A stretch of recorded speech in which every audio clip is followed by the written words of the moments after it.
Amen. Purihin po ang mga Panginoon Diyos sa oras na ito at pagpalain niya po ang kanyang mga salita. Tayo po ay dadako na po sa pangpitong huling wika ng ating Panginoon Kristo nung siya po ay nakabayubay sa cross ng Kalbaryo. At ito po ay kinuha po sa Lucas 23, versikulo 46. Sumigaw ng malakas si Jesus, Ama, sa mga kamay mo ipinagkakatiwala ko ang aking espiritu. At pagkasabi nito, nalagot ang kanyang hininga. Tayo po muna ay manalangin. O dakilang Diyos na makapangyarihan sa lahat, nagpupuri at nagkapasalamat kami sa iyo, sapagkat patuloy mo, Panginoon, na ipinapaalala sa amin ang iyong mga salita, ang 7 huling wika na iyong binanggit habang ikaw po ay nakabayubay sa cross ng Kalbaryo. Naway dalangin namin, O Diyos, na ikaw siyang patuloy na magpaunawa sa amin sa nais mong iparating o ipaunawa o sabihin sa amin, Panginoon, sa pamamagitan ng iyong mga salitang ito. Pagpalain niyo po ang bawat isa sa amin nakikinig, pagpalain niyo po yung salita sa pangalan ni Jesus. Amen. So sabi ng Panginoon Kristo, Ama, sa mga kamay mo ipinagkakatiwala ko ang aking espiritu. Ito po ay panalangin ng pagsuko o pagtatalaga. Si Kristo po, mga kapatid, ay nagkatawang tao. Diyos na nagkatawang tao. Hindi po yung sinasabi po ng ibang mga religious group o ibang mga sikta na si Kristo ay tao lamang, kaya po siya tumatawag sa Diyos Ama. At ipinagkakatiwala niya ang kanyang espiritu sa Diyos Ama.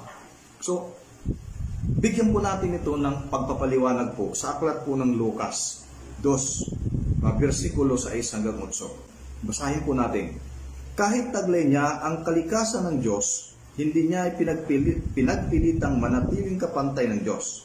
Verse 7, Sa halip, kusa niyang binitawan ang pagiging kapantay ng Diyos at namuhay na isang alipin. Ipinanganak siya bilang tao at nang siya'y maging tao, verse 8, nagpakumbaba siya at naging masunurin hanggang kamatayan, maging ito man ay kamatayan sa cross. Amen. So malinaw po ang sinasabi po sa aklat po ng Pilippios, mga kapatid. Kaya pinapabulaanan po dito yung mga sinasabi po ng ibang mga religious group na si Kristo ay tao lamang, kaya siya tumatawag sa Ama na Ama ko. O nagtatagubilin niya ang kanyang espiritu sa Diyos Ama. Amen. So mayroon po yung gustong ipakita ang ating Panginoong Kristo dito. So bilang nasa katawang tao, kasi sabi ko nga kanina ay nagkatawang tao po siya. So bilang nasa katawang tao, ipinapakita ng ating Panginoong Kristo na dapat tayong maging masunurin. At wala tayong ibang pwedeng pagkatiwalaan ng ating buhay. Lalong-lalo na po yung pinakamalagang parte ng ating pagkatao. Ano po yun? Yung ating kaluluwa at ang ating espiritu. Ang ating katawan, nabubulok ito. Babalik ito sa lupa. Subalit pananatiling buhay ang ating kaluluwa at espiritu. At ito yung dapat natin ipagkatiwala sa Diyos na pinanggalingan ito. Amen po ba? Sabi po sa aklat po ng Lucas 2, versikulo 49. Sumagot si Jesus, bakit po ninyo ako hinahanap? Hindi po ba ninyo alam na ako'y dapat mamalagi sa bahay ng aking Ama? So ang ibig sabihin po nito, na mula po sa umpisa, bata pa si Kristo, isang ating Panginoong Kristo doon, mula sa umpisa po, hanggang sa huli ng kanyang buhay dito sa lupa bilang tao, ay naging masunurin po ang ating Panginoong Kristo. Wala siyang bang nais kundi sundin ang kalooban ng ating Panginoong Diyos. Dapat ganun din po tayo, mga kapatid.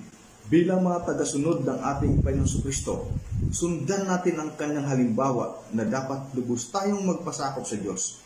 Lahat ng aspeto ng ating buhay, lalong-lalo na po yung ating kaluluwa at ating espiritu. Alam niyo kung bakit nagiging masunurin ang ating Kristo sa kalooban ng Diyos Ama? Tanda po ito ng kanyang lubusang pagpapasakop sa Diyos. Amen? Kung hindi ka pa naman mananampalataya, at ito, first time mo makarinig ng ganitong mensahe, ito po yung pagkakataon, mga kapatid, na ipagkatiwala mo kay Jesus ang iyong buhay, lalong-lalo na yung kaluluwa at espiritu, sa pamamagitan ng pananampalataya sa ating Panginoong Kristo. Ayon po sa aklat po ng mga gawa, 16, versikulo 31, sumagot naman sila, sumampalataya ka sa Panginoong Hesus at maliligtas ka, ikaw at ang iyong sambayanan. Simple lang. Sumampalataya ka, kapatid, maliligtas ka, at maging ang iyong sambayanan, dadaloy ang kaligtasan ito sa buong sambayanan. Sumampalataya ka lang sa ating Panginoon Kristo. Bakit kay Jesus? Sabi ko sa aklat ng mga Gawa 4:12, sa Kanya lamang matatagpuan ang kaligtasan, sapagkat walang ibang pangalan sa buong daigdig na ibinigay ang Diyos sa mga tao upang tayo maligtas. Walang ibang pangalan. Pangalan lamang po ng Panginoong Jesucristo. So hindi po pangalan ni Maria, hindi po pangalan ni Pedro, hindi po pangalan ni Santiago, hindi po pangalan ng mga presidente ng malalakas na mga bansa, kundi tanging pangalan lamang po ng ating Panginoong Jesucristo. Kahit gaano ka pa kabait, kapatid, kahit gaano ka pa kareliyoso, kung hindi ka sasampalatayo, hindi mo pagkakatiwalang yung buhay sa Panginoong Jesucristo, mapapahamak din po tayo. Amen? So tanging si Jesus lamang ang paraan o ang daan para tayo po ay maligtas. Ayon po sa aklat po ng Juan 14:16, sumagot si Jesus, ako ang daan, ang katotohanan at ang buhay. Walang makakapunta sa Ama kundi sa pamamagitan ko.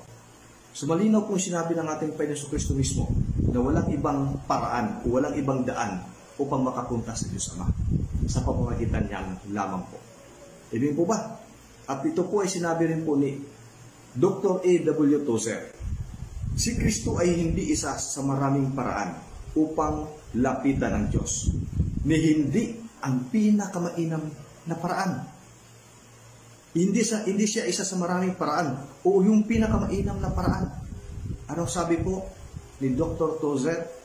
Siya ang nag-iisang paraan upang tayo ay makalapit sa Diyos. Kaya wala po tayo po pwedeng gawin, kapatid, kundi ipagkatiwala natin ang ating buhay, ang ating kaluluwa at ang ating espiritu sa Panginoong Jesucristo sa pamamagitan ng ating pananampalataya sa Kanya.